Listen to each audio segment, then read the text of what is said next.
Alors bonsoir à toutes et à tous. Je crois que vous devez m'entendre. Voilà. Désolé pour l'interruption brutale de Inti Illimani. Euh, Merci d'être avec nous ce soir connectés pour ce cinquième et dernier cours du cycle Histoire des révolutions. Un cycle qui nous a mené jusqu'à présent, ou qui nous a conduit plutôt en 1848, la Commune de Paris, 17, l'année de la Révolution. Et puis après, juin 36, et puis la semaine dernière, avec Thomas Posado, la révolution cubaine, 1959-1961. Donc Thomas Posado et moi-même, je ne me suis pas présenté, Jean-Baptiste Thomas, membre du comité de rédaction de Révolution Permanente Dimanche, militant du NPA, Révolution Permanente. Alors les cheveux sont un peu plus courts et la barbe aussi, mais l'enthousiasme est le même. Alors, ce soir, pour discuter du Chili 70-73, une pierre angulaire de la poussée des années 68, des années 70 en Amérique latine, mais également au-delà, qui représente un véritable point de bascule et qui va contribuer à définir les coordonnées de la situation au cours de la période suivante. Le Chili et ses espoirs écrasés ont été par la suite le laboratoire de ce qu'on appelait la révolution conservatrice, de Reagan, de Thatcher, ou dans leur déclinaison social-démocrate en France avec Mitterrand. Euh, un Chili donc riche en espoir, qui va en tout cas être l'objet de notre discussion et des échanges ce soir. Je disais dernier cours, en fait pas tout à fait, puisqu'on va conclure en réalité jeudi prochain, le 11, dans un premier temps avec une table ronde au cours de laquelle nous accompagnerons Mathilde Larère et Ludivine Bantini, qui sont deux historiennes du 19e et du 20e, spécialistes d'histoire sociale, d'histoire des femmes, d'histoire de la jeunesse et du mouvement ouvrier, et avec lesquelles on va discuter, puisque l'histoire se conjugue toujours au présent, de ce qu'a été, de ce que serait la Révolution, et de la façon dont elle se déclinerait et dont elle s'est déclinée au cours des processus qu'on a en partie, en tout cas, abordés au cours de ces cours.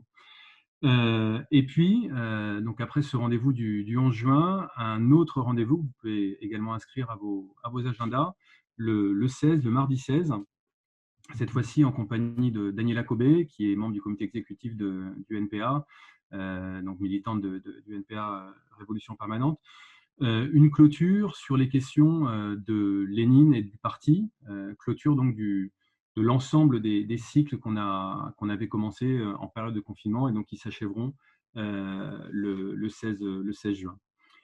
Alors quelques mots sur la situation, puisqu'on ne pouvait pas ne pas en parler. Ça ne vous aura pas échappé effectivement que cette situation est mouvementée, que rien ne va plus. Même lorsque monsieur le préfet de police de Paris interdit un rassemblement, le rassemblement finit par devenir une manifestation monstre, avec jusqu'à 40 000 personnes devant le tribunal à Paris. C'était mardi dernier, qui s'est fini, disons, avec une, euh, une séquence un peu rock'n'roll, mais en tout cas qui a montré la façon dont, en France, ce qui se passe actuellement aux États-Unis, mais qui résonne aussi avec les événements français avec la situation hexagonale, c'est-à-dire les mobilisations contre le racisme et les violences policières, ont pu, euh, ont pu se traduire par des mobilisations extrêmement importantes. Et de ce point de vue également, un rendez-vous auquel on voulait vous convier dimanche, avec, donc à partir de Révolution Permanente, un live qui sera animé par Anas Kazib, très certainement également par un camarade du comité Adama, autour de la situation aux États-Unis, des questions donc de violences policières et de racisme structurel, qui font écho avec ce que de trop nombreux et nombreuses jeunes et travailleurs et travailleuses en France subissent au quotidien. Un live donc qui sera animé donc par Anas, et auquel participeront des camarades de Left Voice, donc l'organisation sœur de Révolution Permanente aux États-Unis, et notamment Julia Wallace, militante trotskiste, militante africaine-américaine, et qui sera donc en notre compagnie pour aborder ce qui est en train de se jouer aujourd'hui aux États-Unis. Et on voulait, à notre façon également, puisqu'une première victoire a été remportée avec l'inculpation donc du flic qui a tué George Floyd pour homicide volontaire, et l'arrestation également des 3 autres policiers qui étaient présents sur la scène du meurtre.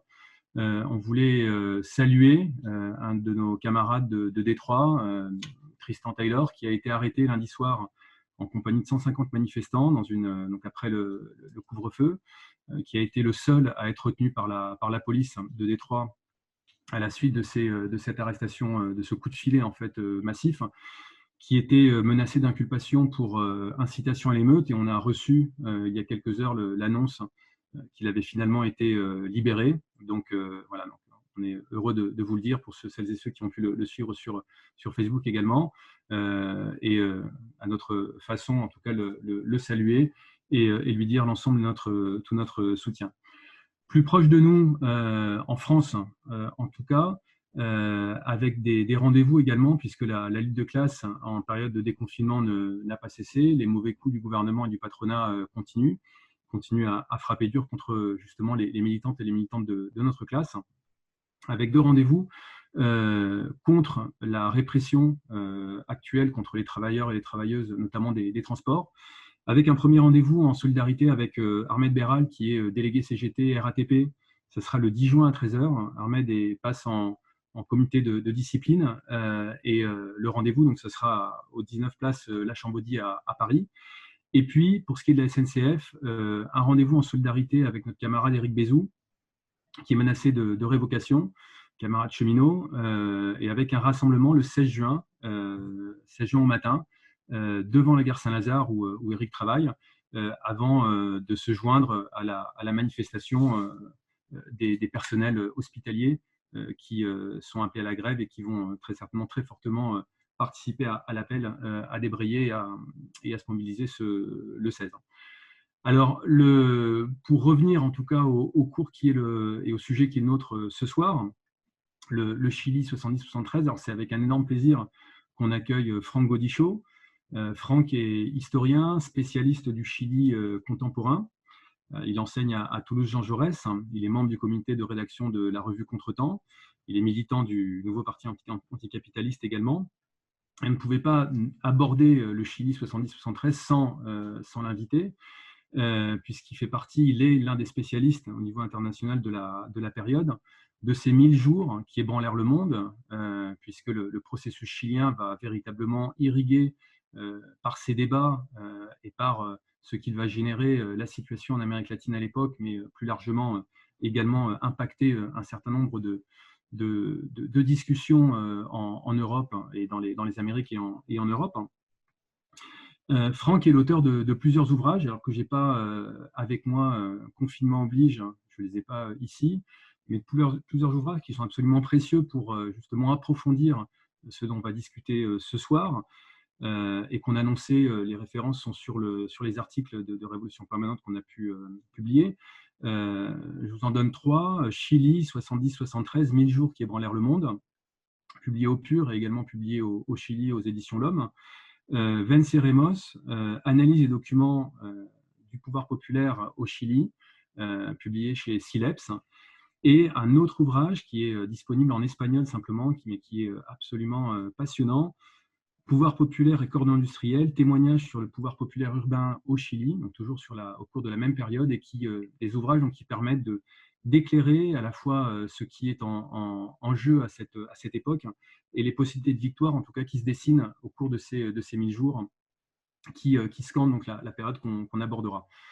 C'est de ça dont on va vous parler ce soir, puisqu'on sait comment l'histoire se finit tragiquement dans le sang le 11 septembre, avec de façon paradigmatique, avec ces mains coupées, cette langue coupée du chanteur Víctor Jara. Alors on entendait Inti Illimani juste avant, mais on aurait pu également passer Víctor Jara.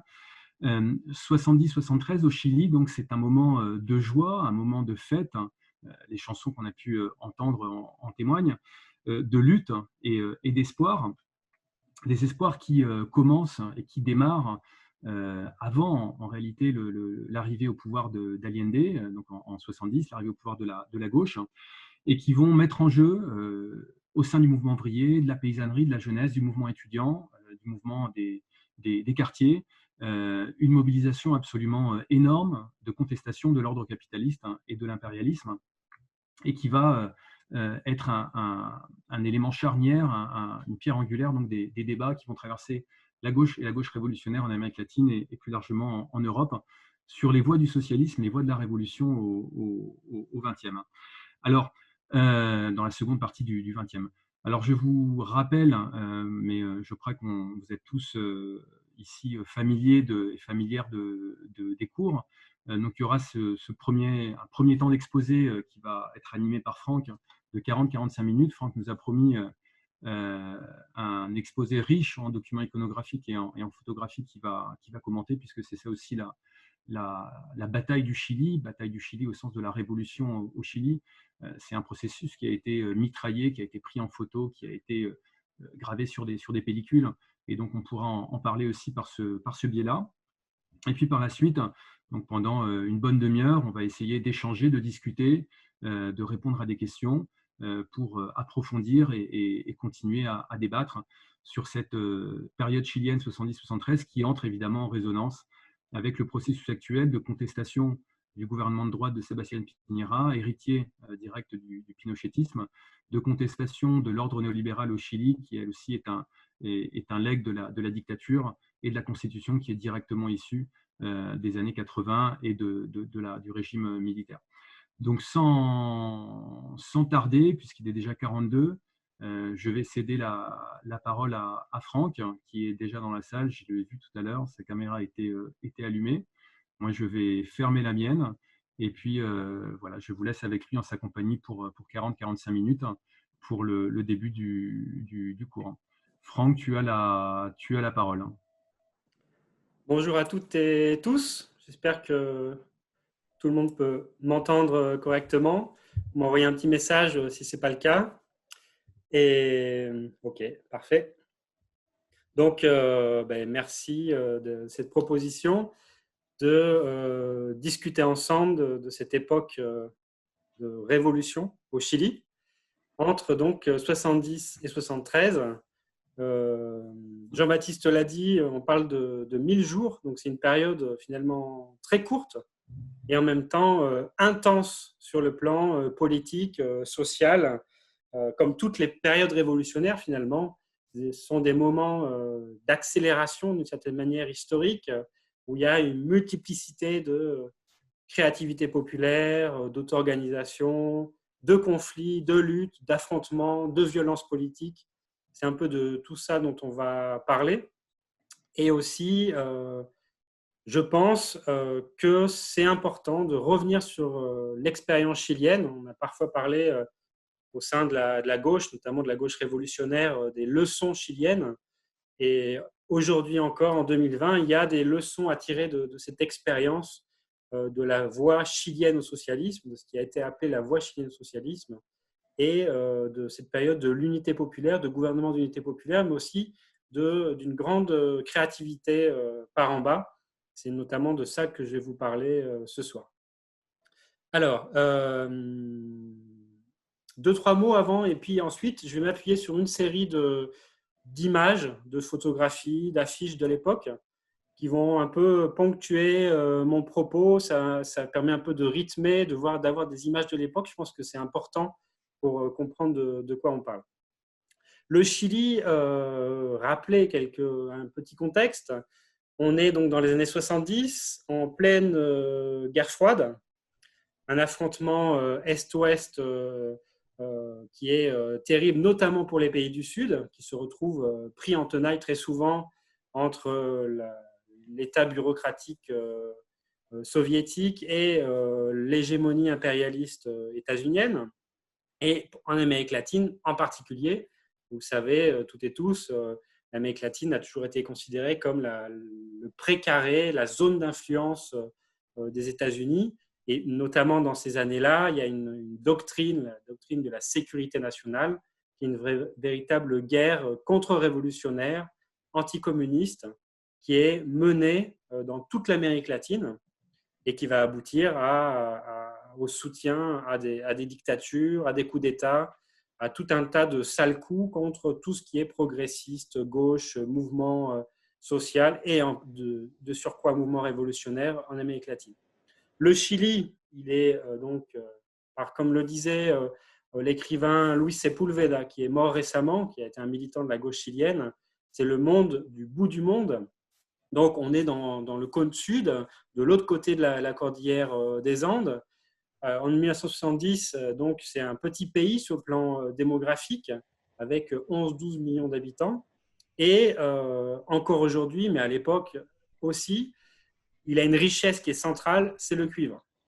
La première réserve de cuivre au monde est au Chili. Encore de nos jours, c'est le cas.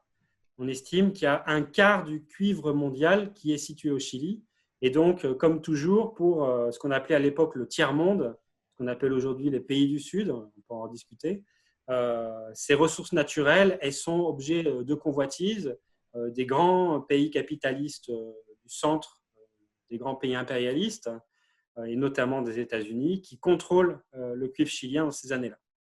Donc là, il y a quand même un contexte géopolitique qui est central.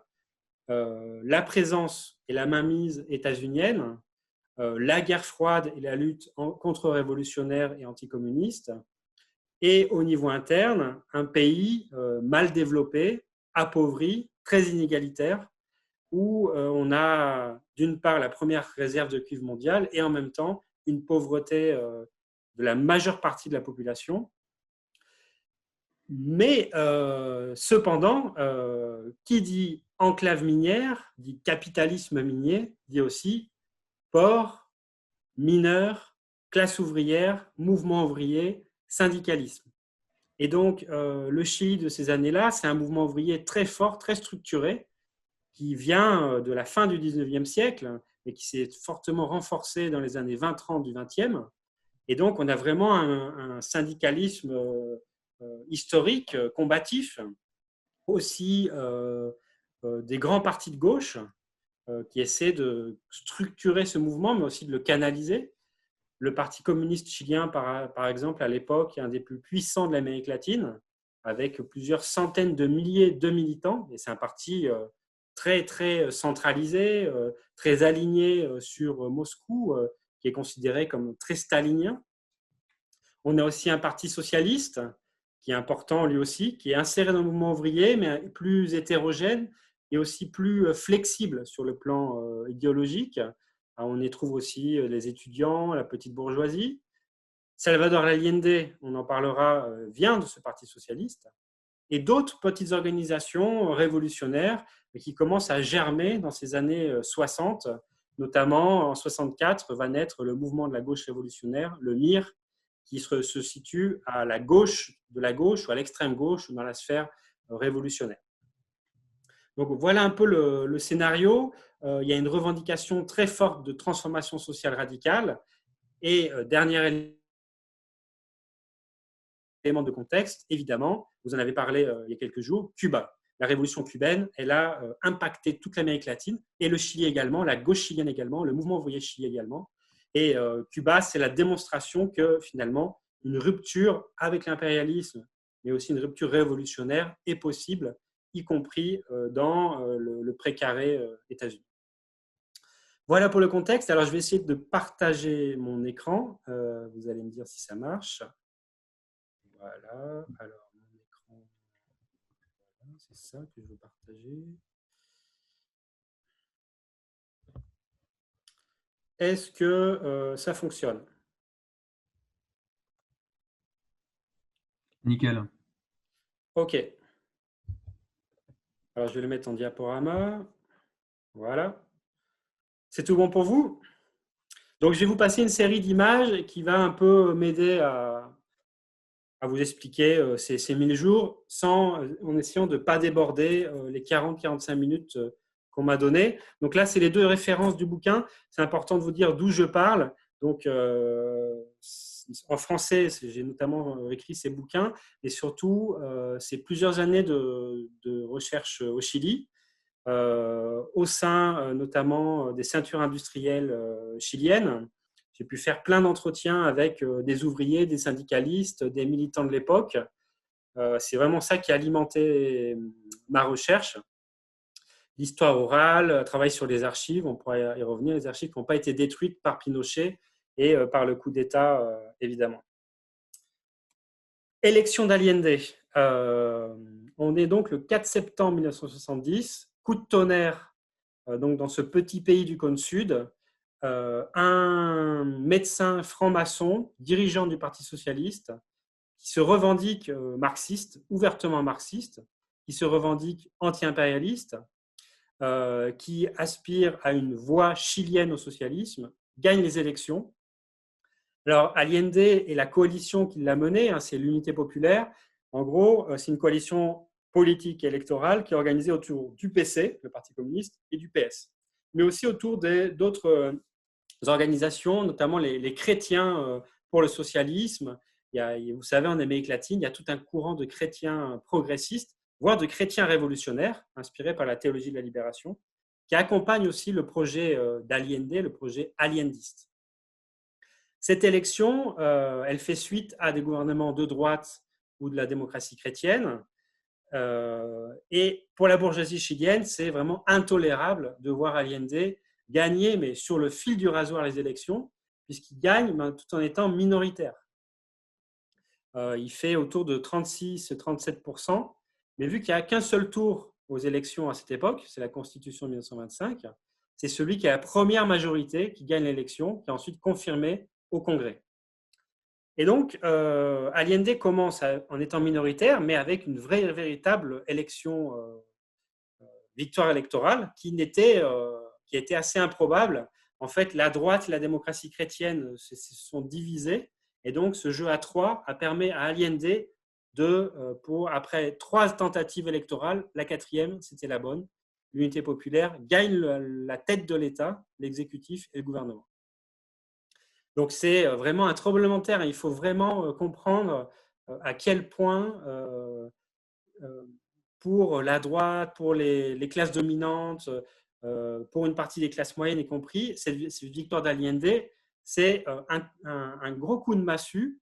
Et ça, c'est un peu la traduction électorale de ce qui vient depuis les années 50, c'est-à-dire des luttes sociales très radicales, de la violence politique populaire dans la rue, dans les usines, dans la campagne. Et toute une partie du peuple chilien, des classes populaires, ont dit bon, ben, on va mettre un bulletin dans l'urne pour El Chicho, pour le camarade président, pour Allende, même si certains sont déjà critiques, mais ils pensent qu'au moins Allende a un programme beaucoup plus radical de transformation sociale. Il y a un sociologue chilien qui s'appelle Thomas Moulian, il dit finalement cette période, ça va être une période de fête, de tragédie et de drame. Mais c'est d'abord une période de fête populaire et de fête révolutionnaire. Là, il y a des images, je vous en montre quelques-unes, des photos qui sont des photos de Armindo Cardoso, qui montrent la joie du peuple en fait, dans cette victoire. Pour la première fois, ils ont l'impression d'avoir quelqu'un qui va les défendre, qui les représente, qui arrive à la tête du gouvernement. C'est une victoire dans une perspective qui se veut révolutionnaire. Après, on discutera sur toutes les limites, mais si on respecte la parole, en tout cas politique, Allende promet une rupture avec le capitalisme et avec l'impérialisme et une voie chilienne au socialisme. Donc, à partir de ce moment-là, commence la bataille du Chili. Je vous conseille, pour celles et ceux qui ne l'ont pas vu, de voir l'excellent documentaire de Patricio Guzmán, La bataille du Chili. On pourra mettre le lien, j'imagine, ensuite sur Internet. On peut le retrouver, y compris sur YouTube. Cette bataille du Chili, elle a été filmée par Guzmán et on voit vraiment la mobilisation populaire, des millions de personnes qui se mobilisent dans une perspective de transformation sociale radicale et avec des niveaux de politisation très très forts. La classe ouvrière est organisée, politisée, elle est souvent même inscrite dans des partis politiques, elle lit la presse militante à des centaines de milliers d'exemplaires, etc., etc. Cette affiche, elle est un peu symbolique de l'époque. C'est écrit donc Chile se pone pantalones largos, ahora el cobre es chileno. Donc le Chili se met des pantalons longs. En gros, on était en culotte courte. Maintenant, on est souverain et le cuivre maintenant est chilien. En fait, une des premières promesses, des principales promesses d'Allende, c'était déjà reprendre en main les ressources naturelles, virer du pays les multinationales et l'impérialisme et la mainmise qu'ils avaient sur le cuivre notamment, mais sur les autres ressources, le charbon, de nombreux minerais, la pêche, les ports, etc. Et donc, cette idée d'une souveraineté populaire et nationale. Ça, c'est central. Le programme, quel est-il? Quelles sont les promesses, en tout cas, de cette coalition de gauche entre PC et PS qui gagnent les élections? Allende, c'est vraiment un vieux routard de la politique parlementaire. Il a été sénateur, il a été ministre pendant les fronts populaires. Au Chili, il y a eu des fronts populaires, comme en France. D'ailleurs, en France, on disait à l'époque souvent que c'était le pays qui se paraissait le plus, le Chili, à la France. Une expérience de front populaire dans les années 30, un grand parti communiste et un parti socialiste important, une grande centrale syndicale, la CUT, la centrale unique des travailleurs. Et Allende, il est le produit de tout ça. Il a été donc ministre, sénateur, il a été 4 fois candidat à l'élection présidentielle. Il est issu de la franc-maçonnerie. C'est pas du tout un Che Guevara, pas du tout. C'est pas un Fidel Castro non plus. Lui, il revendique les institutions. Il est très légaliste et il promet au peuple chilien qu'il y aura une rupture avec le capitalisme, mais légale, institutionnelle.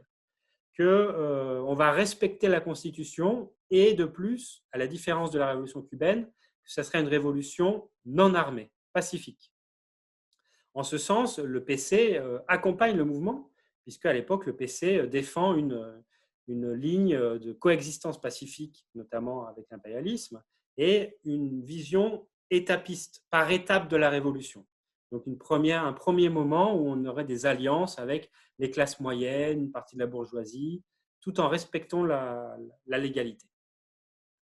Donc là, c'est cette vision, cette promesse d'une voie chilienne institutionnelle, en même temps de reprise en main de la souveraineté nationale, de reprise en main des ressources naturelles, d'affrontement direct avec l'impérialisme. Donc c'est vraiment Allende incarne un impérialisme, un anti-impérialisme, pardon, vraiment décidé, radical, tout en étant très légaliste sur le plan de la stratégie politique de transformation. Et puis aussi, un autre élément qu'il faut souligner, qui est adossé à tout ça, c'est Allende, sa coalition, son gouvernement, pense que les forces armées chiliennes vont respecter le suffrage universel.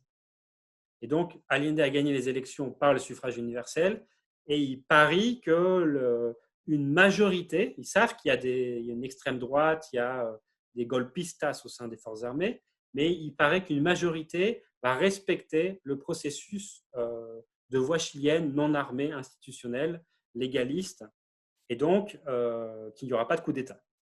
En ce sens, il y aura des gros débats avec l'extrême gauche, avec le MIR, le mouvement de la gauche révolutionnaire, qui, lui, dès cette époque, annonce le coup d'État vient. Même le MIR pensait au départ qu'il ne laisserait pas Allende gagner les élections, qu'il y aura un coup d'État avant. Ce que les États-Unis, d'ailleurs, ont essayé, mais ils ont échoué.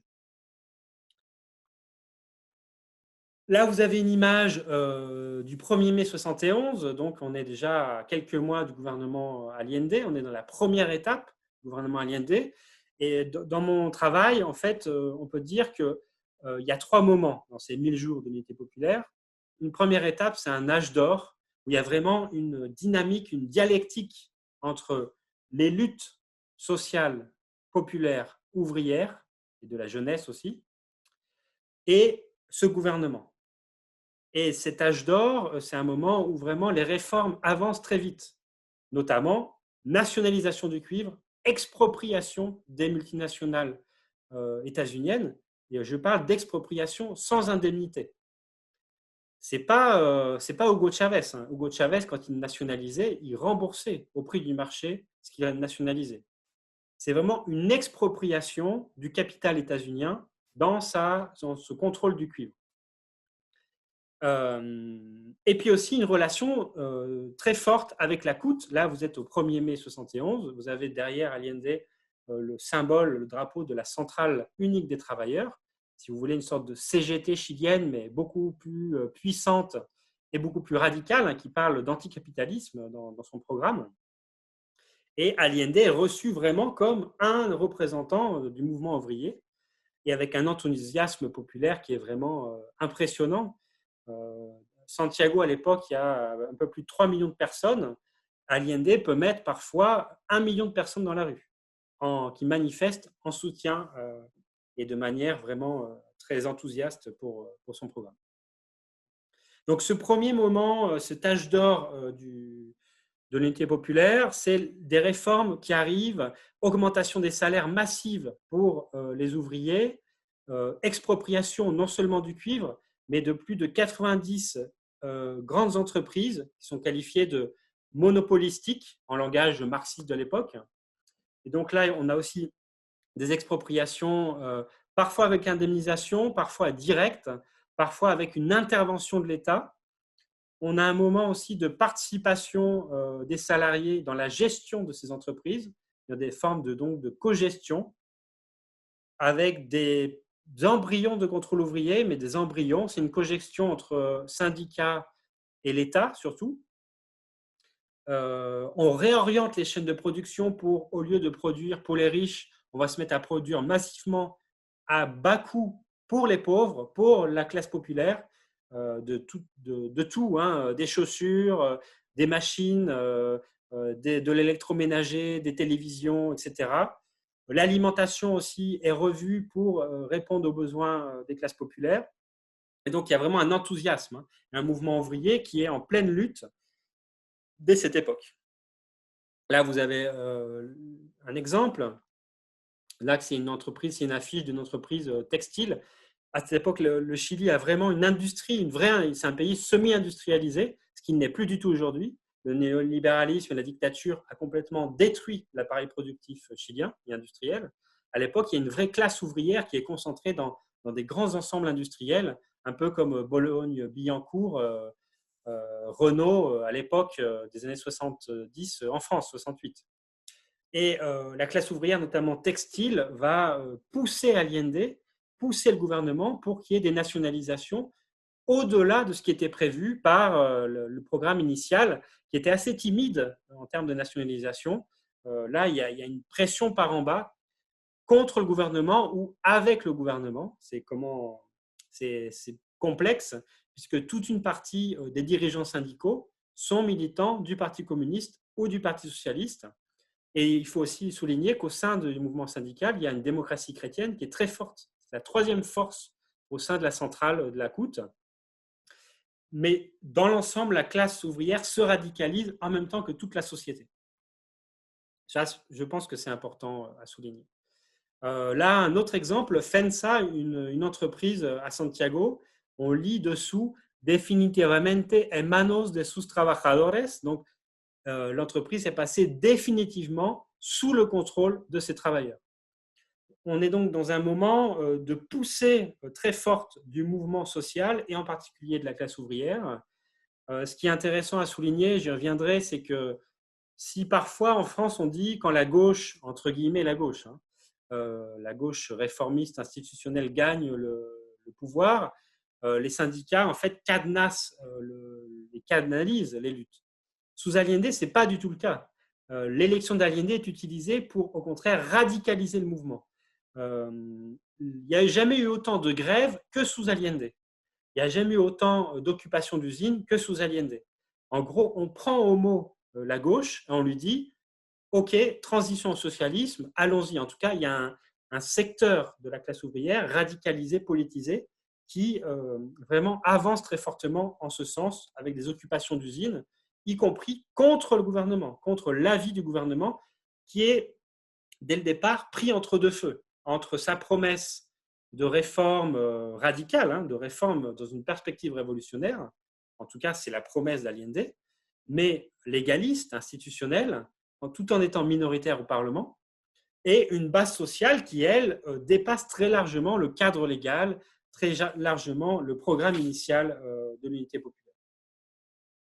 Là, c'est une autre photo symbolique de l'époque, l'entreprise textile Yarur, un énorme ensemble industriel textile. Et vous pouvez lire en dessous « territoire libre d'exploitation ». Moi, j'ai beaucoup travaillé sur ces entreprises-là, sur ces usines qui deviendront ensuite des cordons industriels, j'y reviendrai. Mais symboliquement, celle-là, elle est très forte. Et l'idée d'un territoire libre d'exploitation, il y a cette sensation au sein du salariat, de la classe ouvrière, qu'enfin, on va produire, mais pour soi, avec soi. C'est vraiment la classe est devenue, commence à contrôler le processus productif, mais aussi une partie de la politique depuis ces territoires de vie, ces territoires de travail, ces territoires de lutte. Et ça, c'est vraiment intéressant. D'autres photos. Là aussi, Elec Metal, une autre entreprise des cordons industriels de Santiago, très symbolique, qui sera fer de lance des batailles à mener ensuite à partir de 72. Et vous voyez, là, il y a une mobilisation. Elec Metal doit passer à l'ère sociale, à l'ère sociale. Donc, en gros, les travailleurs disent, nous aussi, on veut intégrer ce qui s'appelait à l'époque l'ère sociale. C'était donc, c'est toutes ces entreprises nationalisées dans lesquelles il y avait cogestion, participation, meilleur salaire, mais qui finalement ne concernaient qu'une minorité des travailleurs. Donc là, déjà, il y a une tension très, très forte entre ceux qui sont intégrés à l'ère sociale et les petites entreprises, les moyennes y compris, et certaines grandes qui restent dans le secteur privé et donc qui restent sous domination du patronat du secteur privé. Donc des tensions dès le départ, mais en tout cas une première année où il y a vraiment un âge d'or. Il y a le fameux verre de lait qui est symbolique, mais qui est distribué à tous les enfants, tous les gamins à l'époque, alors qu'il y a des millions de Chiliens qui n'ont même pas de quoi payer un verre de lait tous les jours à leurs enfants. Ça va du verre de lait à l'augmentation des salaires, à la cogestion, à l'expropriation du cuivre. Donc, un moment de croissance économique, puisque forte demande et forte croissance économique. Mais dès cette année, dès cette première année de l'unité populaire, on voit les tensions s'accumuler et aussi les problèmes. Problème d'inflation, l'appareil productif ne suit pas la demande. Contradiction stratégique de la gauche au pouvoir qui promet une révolution légaliste et non armée, mais qui est minoritaire au Parlement, en but en permanence à une opposition systématique de la droite, mais aussi de plus en plus de la démocratie chrétienne, qui forge des alliances avec la démocratie chrétienne, une partie de la bourgeoisie, et en même temps qui veut s'appuyer sur la classe ouvrière. Et puis, évidemment, dès les premiers moments, l'action du gouvernement Nixon, qui va tout faire pour éliminer Allende, mais surtout derrière Allende, éliminer ce moment pré-révolutionnaire, cette effervescence révolutionnaire. Donc Nixon, la CIA et toute une partie de la droite et la bourgeoisie chilienne complotent, mais ce n'est pas une vision complotiste, complotent au sens où ils organisent le coup d'État, ils organisent la déstabilisation du gouvernement, ils organisent la déstabilisation aussi économique de cette expérience-là. J'y reviendrai. Là, une autre affiche typique de l'époque, donc la centrale syndicale dit Venceremos, nous vaincrons dans la bataille de la production. Et donc, il y a toute une partie de la gauche de la CUT, donc la centrale syndicale, qui essaie d'orienter aussi la bataille politique dans une bataille de la production, mais avec toutes les limites que ça peut avoir. Donc, bataille de la production pour pouvoir répondre à la demande, mais aussi une bataille de la production, alors que toute une partie du mouvement ouvrier, de la classe ouvrière, reste sous domination du patronat. Donc, c'est profondément contradictoire, finalement. Et c'est profondément aussi, ça alimente tout le débat qu'il y a au sein de la gauche chilienne à l'époque. Le MIR, donc le mouvement de la gauche révolutionnaire, des petites organisations trotskistes et certaines petites organisations très petites libertaires disent mais c'est une aberration. Il faut déjà rompre beaucoup plus largement avec le capitalisme. Certains appellent même à rompre avec le Parlement, les institutions étatiques bourgeoises, avant de se lancer dans une hypothétique bataille de la production.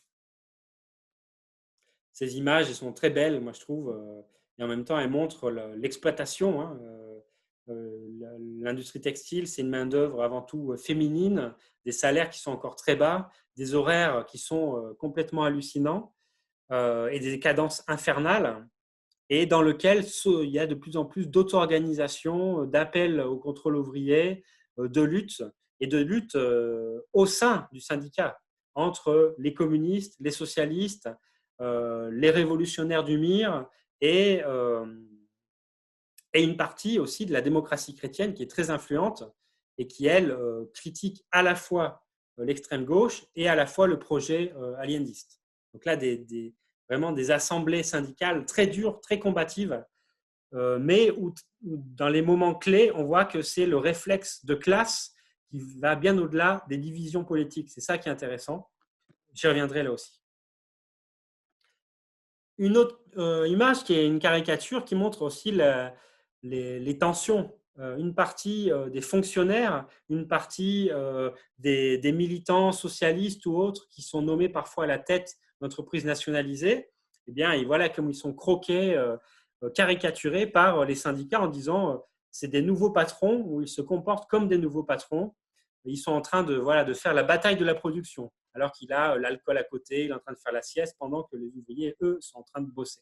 Donc, c'est toutes ces tensions-là aussi, c'est un moment très complexe de tension qu'on peut très bien voir dans le documentaire de Patricio Guzman. La bataille, c'est aussi la distribution, c'est aussi le ravitaillement. Là, vous avez les JAP, c'est des Junta de Abastecimiento y de Control de Precios. Donc, c'est des collectifs, des comités qui vont essayer de contrôler les prix et contrôler les commerçants. Parce que dès le départ, un des problèmes, c'est le marché noir. Il y a une véritable lutte de classe qui se traduit au Parlement, qui se traduit dans les syndicats, dans les usines, mais aussi au travers du marché noir. Une partie de la bourgeoisie commerçante, des gros commerçants en général, mais aussi certains petits, font le choix du marché noir, mais aussi un choix donc spéculatif pour s'enrichir, mais aussi un choix politique pour accumuler les problèmes économiques pour le gouvernement et participer à l'inflation. Donc à l'époque, il y a des images terribles où la principale fleuve de Santiago, El Mapocho, il est blanc le matin parce qu'on a des tonnes de lait qui sont déversées dedans pour ne pas le revendre et donc pour alimenter le marché noir et surtout alimenter la déstabilisation économique avec le soutien très actif, je l'ai dit, de la CIA, de Nixon, de l'impérialisme. On en arrive à la deuxième respiration de l'unité populaire, le deuxième moment, à partir, disons, de juin 72, où Allende est dans une situation d'arbitre du conflit de classe. Il est à la tête de l'exécutif, mais il ne contrôle pas le législatif, il ne contrôle pas le judiciaire. Il y a une guérilla judiciaire terrible qui est faite par la droite, où il y a un blocage systématique des décrets qui sont pris par Allende, et il y a un blocage systématique de ces lois quand elles vont trop loin au niveau du Parlement.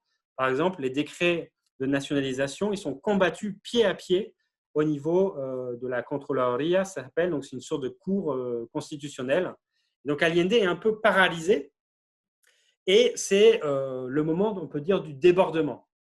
Ce deuxième moment, on assiste, et là c'est typiquement un moment de crise révolutionnaire, où il y a un débordement total des institutions, de la légalité, des structures instituées, donc des structures existantes. Les syndicats sont débordés, la CUT est débordée, les partis sont débordés, les partis, l'ensemble des partis, pas que la droite, pas que la gauche institutionnelle et parlementaire. Toute la gauche est complètement débordée par la dynamique du mouvement ouvrier, de la lutte des classes. Et c'est dans ce deuxième moment que, intelligemment, les classes dominantes comprennent que le jeu politique ne se fait plus au niveau du Parlement, ou plus seulement au niveau du Parlement, plus seulement au niveau d'une lutte légale. Elle se fait avant tout, comme toujours on pourrait dire, mais là plus que jamais, dans une bataille qui est économique et de classe. Il y a un très bon texte de l'époque qui dit « La bourgeoisie s'est mise à l'école de Lénine », au sens où la bourgeoisie a dit « il faut faire la grève ». Dans ces moments de tension extrême, de conflit de classe, la bourgeoisie est elle-même capable de faire du lockout, de casser son outil productif, de le paralyser pour essayer de faire chuter le gouvernement et aussi toucher au cœur du portefeuille, au cœur économique, au cœur de l'alimentation des classes populaires.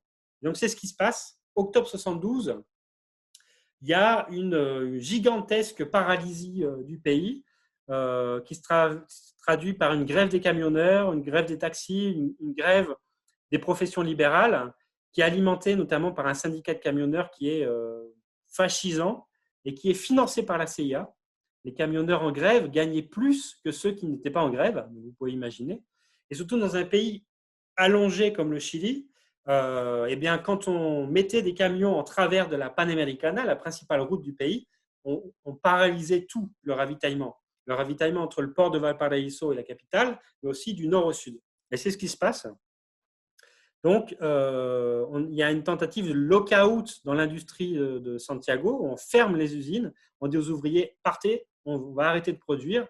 Et le pari donc, de Nixon, de l'impérialisme et aussi de la droite chilienne, c'est Allende ne tiendra pas 3 jours dans ces conditions-là. Et ce qui va se passer à ce moment-là, c'est moi ce que j'ai étudié et ce que je pense qui est la principale leçon de ce moment-là, c'est une auto-organisation par en bas très très forte. Le mouvement populaire dans les quartiers les plus populaires, dans les usines, les étudiants politisés vont ravitailler eux-mêmes, vont aller chercher la farine, le blé, les conserves. Les ouvriers vont occuper leurs usines pour les défendre, notamment des troupes de choc de Patria Libertad, de l'extrême droite, qui venaient saboter, qui venaient les agresser, mais aussi pour les remettre en marche, dans certains cas, pas dans tous les cas. Et c'est à ce moment-là que naissent, donc là on voit sur l'image, des commandos de ravitaillement, vraiment auto-organisés, qui vont essayer de ravitailler les quartiers populaires pour rompre la paralysie. On en voit d'autres ici. C'est aussi l'auto-organisation dans les quartiers les plus populaires. Là, c'est une image de Nueva Habana. C'était un quartier pauvre de Santiago qui était contrôlé par le mouvement de la gauche révolutionnaire, où là aussi on s'auto-organise très fortement. À Nueva Habana, on pourrait y revenir, on auto-organise même l'éducation. L'école est contrôlée par la communauté, notamment au travers du MIR, mais c'est sous le contrôle communautaire. Et c'est une époque où apparaissent les cordons industriels. Et donc, je vais y revenir, c'est une coordination territoriale de la classe ouvrière. Dans ce moment de radicalisation politique, on voit là une carte de Santiago. On voit à quel point il y a une organisation territoriale très, très forte. Le rapport à la territorialité des luttes, c'est essentiel. On le sait aujourd'hui et à l'époque aussi. Si les luttes ne sont pas ancrées dans un territoire, dans les usines, dans les quartiers, dans les lieux de vie, elles ne peuvent pas se maintenir. Elles surgissent de là et ces coordinations de lutte sont centrales. Là, en rouge, vous voyez les zones de manière schématique où vont naître les corps industriels. Donc, les corps industriels, c'est une coordination d'usine à usine, de syndicat à syndicat. On va commencer à discuter notamment auto-organisation, contrôle ouvrier, mais aussi beaucoup plus largement politique nationale, rupture révolutionnaire, débat sur le socialisme, débat sur la géopolitique mondiale. Ce sont des écoles de la révolution d'une certaine manière. Et on retrouve les militants du MIR, les militants socialistes, les militants communistes, mais aussi des militants de la démocratie chrétienne qui se radicalisent au fur et à mesure que se radicalise le mouvement ouvrier. Parmi les cordons les plus fameux, il y a celui de Cerrillos, Maipú. Maipú, c'était une commune ouvrière de Santiago, très très fortement ouvrière. On estime qu'il y a plus de 46 000 travailleurs, plus de 250 entreprises. Cordon de Vicuña Maquena, O'Higgins et de nombreux autres, mais ça on le retrouve au niveau national. Là, vous avez des petits points avec les principales villes. En rouge, là où il y a les plus fortes auto-organisations territoriales, mais en fait, on va le retrouver du nord au sud, de Antofagasta au nord, jusqu'à Punta Arenas, dans la Patagonie chilienne, où il y a une multiplicité d'auto-organisations. Je bois un coup. Donc, ce deuxième moment, il est capital. Il y a des débats très forts sur la notion de pouvoir populaire, de commando de travailleurs, de cordon industriel, c'est-à-dire comment s'organiser pour rompre et pour une véritable transition au socialisme. Et donc, est mise en discussion le programme d'Allende, les limites de la voie chilienne au socialisme, et les possibilités d'une rupture avec la légalité, la Constitution, la question des forces armées. Que faire avec les forces armées? La question de la violence, la question du contrôle ouvrier, tout ça est mis en discussion. C'est aussi dans ce deuxième moment, dans cette deuxième respiration de l'unité populaire, que le MIR, là vous avez un des leaders du MIR, Miguel Enríquez, qui sera ensuite assassiné par la dictature en 1974, alors qu'il résistera les armes à la main à Pinochet. Miguel Enríquez, cette petite organisation qui est toute jeune, hein, qui est née en 64-65, commence à avoir plus de poids, les idées commencent à se diffuser beaucoup plus largement à une échelle de masse, alors qu'elle n'a que 10 à 15 000 militants. Et le MIR est, on peut dire, c'est une formation castro-guévariste, si vous voulez, même si dans ses origines, il y a eu aussi des trotskistes et des militants libertaires. À cette époque, elle défend une perspective politico-militaire. Elle dit qu'il faut préparer la lutte armée. Le coup d'État arrive, et en même temps, elle va accompagner finalement elle va être très critique d'Allende, et en même temps, elle va l'accompagner. C'est ça un peu le MIR lui-même est en tension à ce moment-là. Sa stratégie politico-militaire elle-même est mise à mal, puisqu'on est plutôt dans un moment d'ascension du mouvement populaire, plutôt que dans une hypothétique théorie du foyer de guérilla. Donc le MIR va devoir réviser sur la marche sa stratégie, et il va de plus en plus s'insérer dans la classe ouvrière, même s'il est surtout dans les petites entreprises. Les grandes, elles, sont dominées par le PC, le PS et la démocratie chrétienne. Mais ce qui est intéressant, c'est que dans la discussion sur le pouvoir populaire, le MIR va être central. Et il va, lui, appeler à créer le pouvoir populaire. Il va appeler à rompre avec le Parlement bourgeois. Il y a une expérience notamment à Concepción, le fameux Parlement de Concepción, où c'est un embryon de discussion sur qu'est-ce que pourrait être un nouvel État, mais un État révolutionnaire.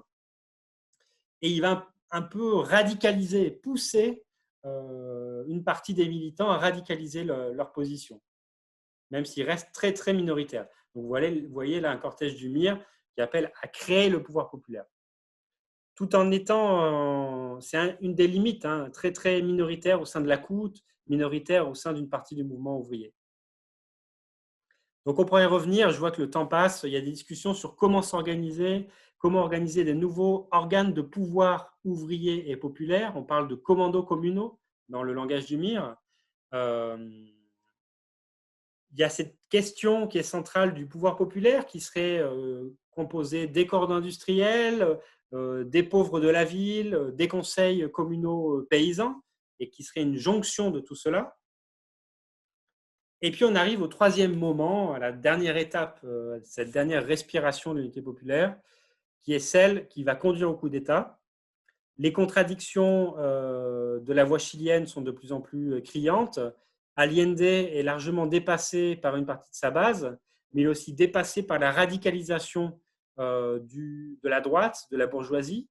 Il a réussi à passer le moment d'octobre 72, la grève de la bourgeoisie, mais sa réponse est tout à fait contradictoire. Je crois que j'ai des photos par là. Attendez, je reviendrai là-dessus. Voilà, une image symbolique. Allende, pour répondre à la crise, va commencer à intégrer les militaires au pouvoir, à intégrer les militaires dans les principaux ministères. Donc en fait, il fait rentrer les forces armées dans le gouvernement. À sa droite, il y a Prats, le général Prats, il y a un général légaliste qui va l'accompagner jusqu'au bout. Mais en même temps, évidemment, une fois les militaires intégrés dans des cabinets civico-militaires, c'est aussi les forces armées qui commencent à chercher à contrôler les luttes, à contrôler toute leur auto-organisation. Et même si c'est à chaque fois de manière transitoire, c'est d'une certaine manière le début de la fin. En parallèle, je vais vous montrer là des photos, je vais vous en montrer très rapidement. Les corps industriels, la classe ouvrière, une partie de la gauche se radicalisent et il y a une lutte très dure entre les secteurs dits gradualistes de la gauche autour du PC et d'Allende, qui sont les plus modérés. Ils disent il faut respecter les institutions, sinon on va anticiper, accélérer le coup d'État. En tout cas, c'est ce qu'ils disent. Et un autre secteur de la gauche qui, lui, se radicalise avec une partie du PS, le MIR, qui, eux, appellent à exproprier beaucoup plus largement. Vous voyez, là, ils disent l'ère sociale, il faut rendre aucune entreprise, alors que le PC, lui, appelle à l'époque, au nom de la légalité, à rendre les entreprises occupées et qui n'étaient pas prévues par la loi. Le PS, le MIR dit au contraire, il faut occuper plus d'usines. Donc là, les corps industriels, la classe ouvrière radicalisée occupent la rue, occupent les usines et s'affrontent, y compris avec la police. La police envoyée par le préfet de Santiago, l'intendant. Donc là, il y a une tension entre la légalité existante et la radicalisation ouvrière, qui multiplie les démonstrations de force en sachant que les corps industriels restent dominés par des militants du Parti socialiste et du PC, mais surtout des partis socialistes. Et donc, ces militants, en fait, ils sont toujours entre deux chaises, entre leur loyauté à Allende, à son programme, et entre la poussée venue d'en bas de la classe, d'une certaine manière. Là, vous avez une image symbolique, le cordon Cerrillos, dans la plus grande commune ouvrière du pays, Maipú, qui défile en exigeant Allende le contrôle ouvrier, en exigeant même parfois dans certaines manifestations en 1973 de fermer le Parlement bourgeois ou certaines manifestations qui réclameront des armes à Allende pour pouvoir se défendre face à un coup d'État qui vient. Dans le sud du pays, on a même des villes qui sont occupées quelques jours. Voilà ces images d'affrontements de rue entre la gauche et la droite, mais aussi l'extrême droite, Patria Libertad, qui défile armée, qui fait du sabotage, qui s'affronte au cordon industriel. Voilà ces images qui sont magnifiques et en même temps dramatiques, puisque c'est toute cette classe ouvrière qui va être ensuite massacrée, torturée, suite au 11 septembre 1973. Et c'est en ce sens-là que c'est dramatique. Sur le plan des médias aussi, El Mercurio, la Prensa vont jouer un rôle clé pour préparer les esprits au coup d'État en disant que le poder popular, le pouvoir populaire, c'est l'ennemi qu'il faut combattre, qui ne représente pas le peuple chilien. Et là, il faut réfléchir. Là, c'est une autre leçon. La question médiatique, elle est centrale. Dès cette époque, il y a une guerre des idées qui se fait aussi par les médias, par la télé, la radio et la presse. Là, une caricature, on a la loi sur le contrôle des armes qui va être votée au Parlement et finalement, les forces armées vont commencer à désarmer, à contrôler les corps industriels, la classe ouvrière, avant même le coup d'État. Il y a même des morts dans certains contrôles des usines par l'armée. Et tout cela, Allende a les mains et les poings liés. Il va laisser faire finalement.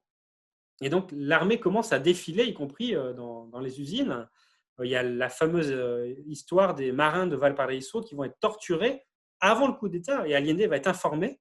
Et au nom des équilibres institutionnels, pour ne pas anticiper le coup d'État, il ne va pas intervenir.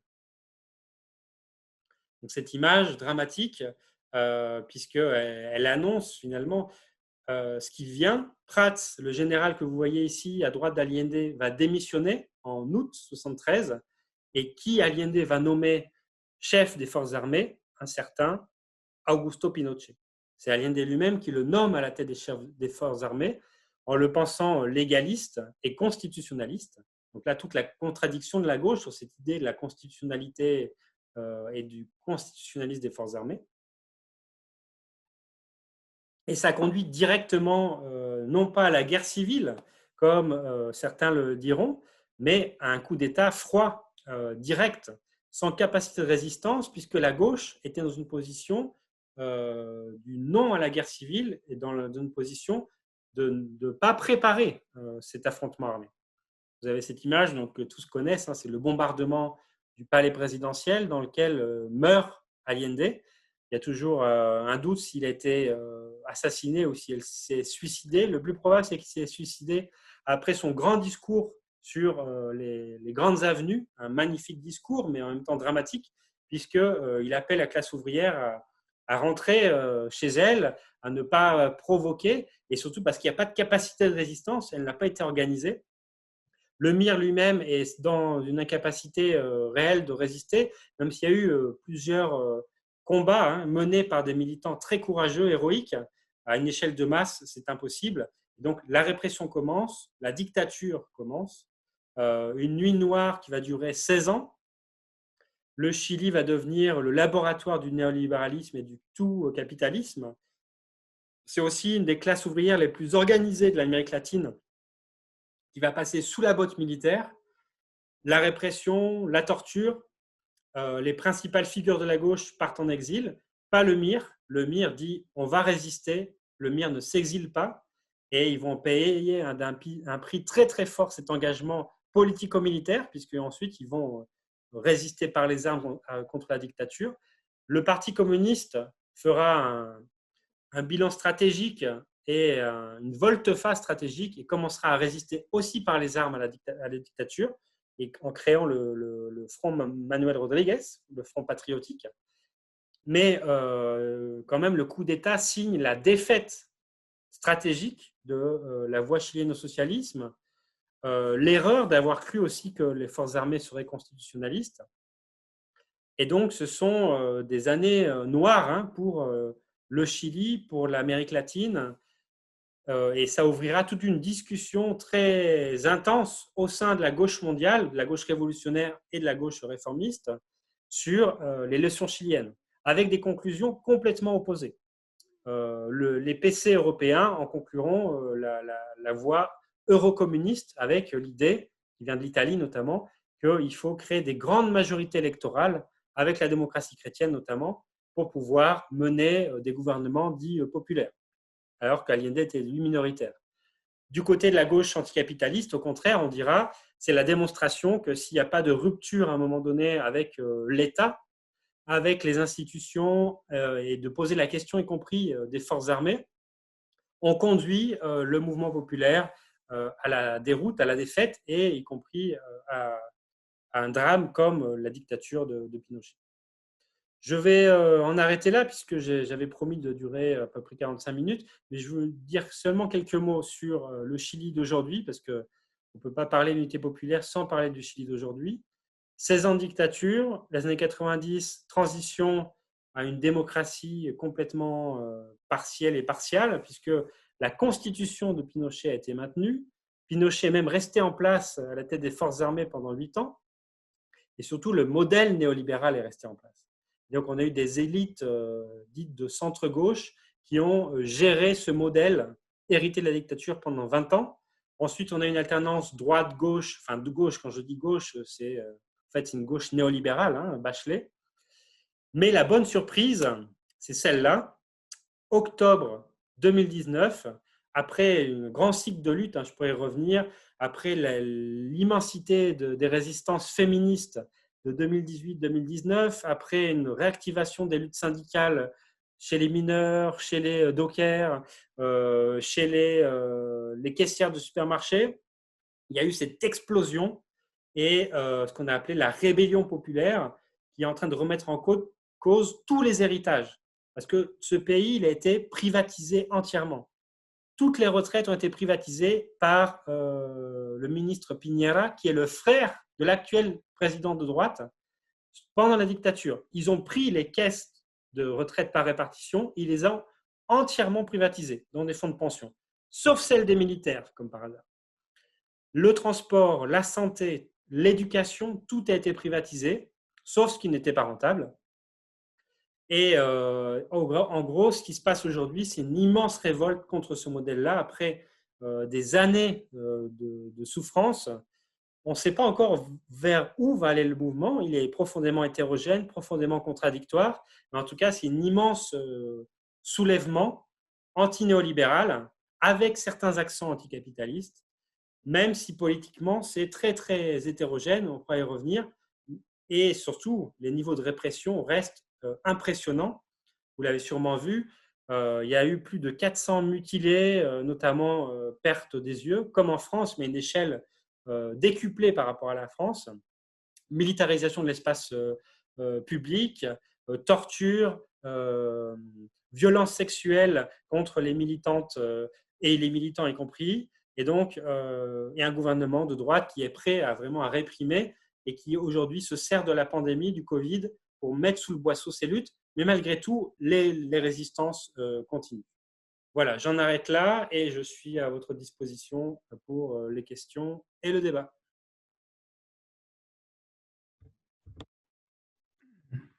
Merci Franck pour ce passionnant récit, cette mise en perspective des événements et puis cette illustration voilà, par des clichés et des documents de la lutte des classes et de la révolution chilienne de l'époque, de ce qui se joue et de la façon dont le dénouement va finalement avoir lieu. Alors, il y a plusieurs questions de la part des camarades, participants. Alors, j'essaie d'en synthétiser certaines et de revenir notamment sur des points qui ont été mis en avant. Tu ouvrais l'exposé, tu ouvrais l'exposé en insistant sur l'affrontement Est-Ouest, hein, sur le contexte de guerre froide. Plusieurs se demandaient justement quel avait été le rôle, l'attitude. Donc bon, pour ce qui est des États-Unis, on a cru comprendre qu'effectivement, il y a une incitation au coup d'État qui est quasi immédiat, voire même compris qui précède l'élection d'Allende. Mais pour ce qui est du rôle de l'URSS et notamment de Cuba, justement, quelle attitude Moscou et la Havane ont par rapport à l'unité populaire? Est-ce qu'ils vont aider? Est-ce qu'ils vont conseiller? Quels conseils ils vont prodiguer? Ah oui, ça c'est une autre question, oui, effectivement importante. Donc oui, les États-Unis, je n'ai pas détaillé, c'est le plus connu, hein. Au moment du coup d'État, il faut vraiment rappeler que le rôle des États-Unis a été central, c'est-à-dire pas seulement qu'ils ont favorisé, ils sont intervenus sur le terrain pour organiser le coup d'État, ils ont fait des réunions. Aujourd'hui, on a toutes les archives déclassifiées de cet interventionnisme impérial. Donc là, c'est vraiment un fait historique démontré par les historiens très, très clairement. Donc sur la question de l'URSS, Allende a fait 2 voyages en URSS. Il a été accueilli gentiment, on va dire, mais assez froidement. Il attendait notamment des prêts importants face à l'étranglement. Hein. L'économie chilienne a été étranglée par le Club de Paris, donc le club qui prête, des pays riches qui prêtent de l'argent, le FMI, dès cette époque, hein, et les États-Unis. Et donc Allende s'est tourné vers Moscou en disant prêtez-nous. On est vraiment dans une situation économique intenable. Et le soutien soviétique a été, enfin ça me fait mal de dire soviétique, le soutien de l'URSS a été du bout des ongles. Il y a eu des tout petits prêts, pas du tout à la hauteur. Ils ont notamment facilité aussi des bateaux de pêche, un peu de matériel. Parce que, en fait, la stratégie d'Allende anti-impérialiste était trop radicale pour Moscou à l'époque. Elle remettait en cause les équilibres, et notamment les équilibres dans la zone d'influence des États-Unis, ce que les États-Unis, ce que l'URSS n'avait pas du tout envisagé de faire. Donc, ce qu'il faut bien voir, c'est que le Parti communiste, donc, qui était vraiment la voix de Moscou au Chili, a été vraiment un modérateur et c'est la droite de la coalition, le PC à l'époque. C'est lui qui passe son temps à dire la fameuse phrase il faut consolider avant d'avancer. Consolidar antes de avanzar. En disant n'allons pas trop vite, pas d'expropriation trop rapidement, etc. Alors qu'une autre partie de la gauche chilienne disait avanzar sin transar. Il faut avancer le plus rapidement possible, sinon on va se faire écraser. Et donc, il y a un lien entre cette position des soviétiques et le PC. Donc, non, il n'y a pas eu de soutien réel de Moscou, et ça a été un des problèmes importants. Et de la part de Cuba, bon, Cuba, bien entendu, n'a pas les mêmes moyens à l'époque. Hein. On est en plus il y a seulement 10 ans de la Révolution, donc ils ont plein de chats à fouetter en même temps.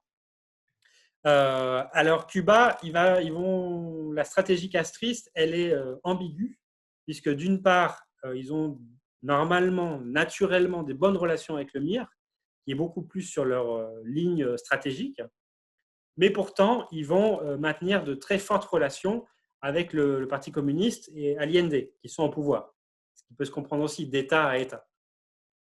Et donc, Cuba, un événement central, c'est la visite de Fidel Castro en 71, qui va rester presque un mois et ce qui va hystériser complètement la bourgeoisie chilienne et la droite. Et Fidel va faire des meetings dans tout le pays, du nord au sud, en expliquant quand même qu'une voie chilienne institutionnelle et non armée est destinée à être écrasée. Donc ça, il l'a dit très clairement, et au Chili. Mais sinon, en termes de soutien, c'est un soutien non officiel. Donc, on sait qu'il y a des armes qui sont distribuées aussi bien au MIR qu'au PC. Il y a un entraînement qui est donné politico-militaire à des cadres des partis, mais ça ne va pas au-delà de tout cela. Merci. Après, toujours d'un point de vue peut-être plus institutionnel ou superstructurel, tu parlais d'Allende, donc tu as décrit sa trajectoire, mais également son discours. Alors, l'une des questions qui revient, évidemment, c'est, mais au bout du compte, est-ce que Allende voulait vraiment la révolution? Et puis après, une surprise, évidemment, qui s'empare en règle générale quand on découvre, même quand on revoit et qu'on revisite les événements chiliens, qui est cette entrée des militaires dans le gouvernement, après notamment la crise d'octobre. Et alors, pourquoi, donc deuxième volet de la question, pourquoi est-ce qu'il fait rentrer des militaires? Est-ce que cette entrée donc, d'officiers supérieurs ne génère pas des remous au sein de la base de l'unité populaire? Et en dernière instance, qu'est-ce qui explique effectivement ce virage qui semble assez surprenant à première vue? Alors, sur Allende, je pense ce qui est important, c'est de bien resituer historiquement où on est. Par exemple, quand on dit Allende, le Mitterrand chilien, je pense qu'on se plante. Enfin, en tout cas, au sens où Allende est beaucoup plus radical que Mitterrand, mais beaucoup plus. Même le Mitterrand du début, c'est vrai que Mitterrand parlait aussi de rupture avec le capitalisme. On peut s'en rappeler. On a su ce qui s'est passé ensuite. Mais quand même, Allende est beaucoup plus radical que Mitterrand. Il se revendique marxiste et il a une certaine culture marxiste. Je vous invite à lire son entretien avec Régis Debray, qui a été filmé et aussi qui est paru en texte comme bouquin. Mitterrand n'aurait jamais dit ce qu'a dit Allende. C'est-à-dire, et en même temps, évidemment, c'est un dirigeant socialiste d'un pays du tiers-monde, donc qui est en but à un colosse qui est l'impérialisme états-unien. Donc, ne serait-ce que penser que des réformes un peu radicales au Chili en 1970, ça signifie déjà mettre en place un rapport de force considérable. C'est s'affronter aussi bien aux États-Unis qu'à la bourgeoisie chilienne. Donc, de fait, Allende, alors après, le problème, c'est les caractérisations. Et, le MIR, à l'époque, il caractérisait l'unité populaire comme un gouvernement démocratique, anti-impérialiste, dominé par le réformisme ouvrier. Ça, c'est la caractérisation que donne le MIR du gouvernement. Gouvernement démocratique à caractère anti-impérialiste, dominé par le réformisme ouvrier. Je pense que ça peut être assez correct comme caractérisation.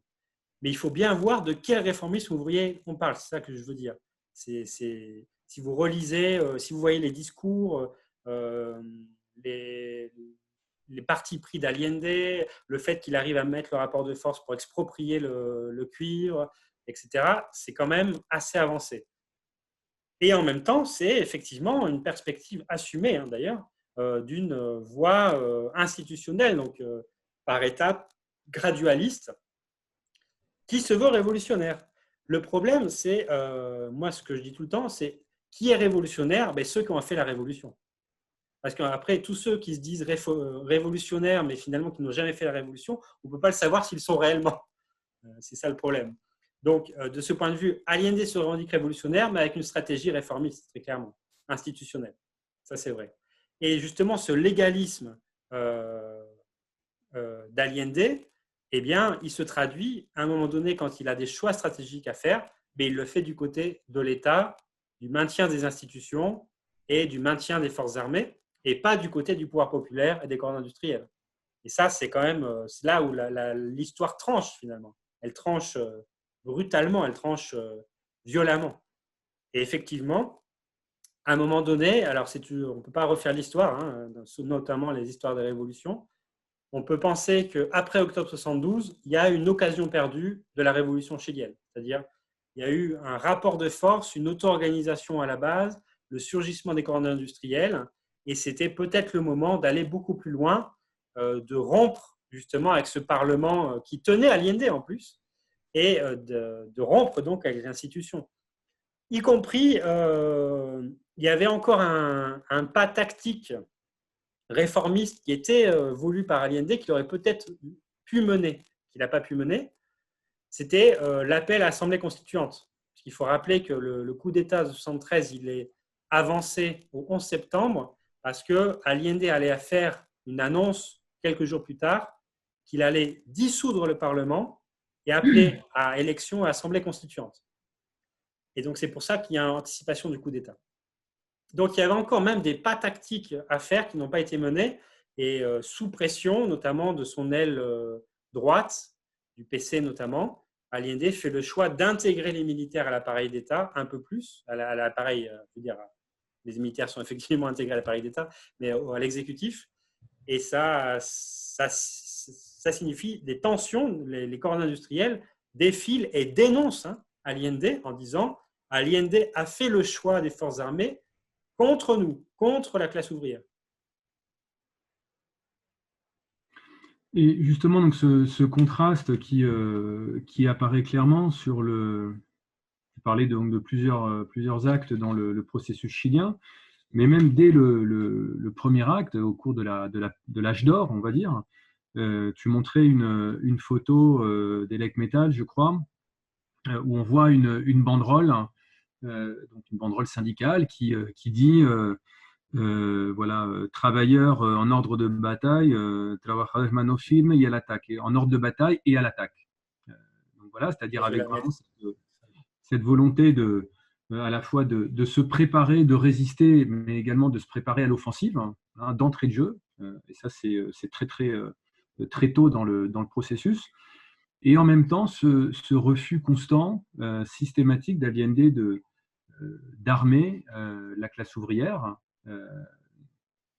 y compris de la désarmer politiquement, mais de l'armer y compris. Enfin, a priori, ça va de pair. Donc, ce contraste qui se joue, enfin, qu'on apparaît, et donc parmi les questions, certains qui se demandaient, certains et certaines camarades qui se demandaient justement, est-ce que néanmoins, c'était pas une sorte de fatalité,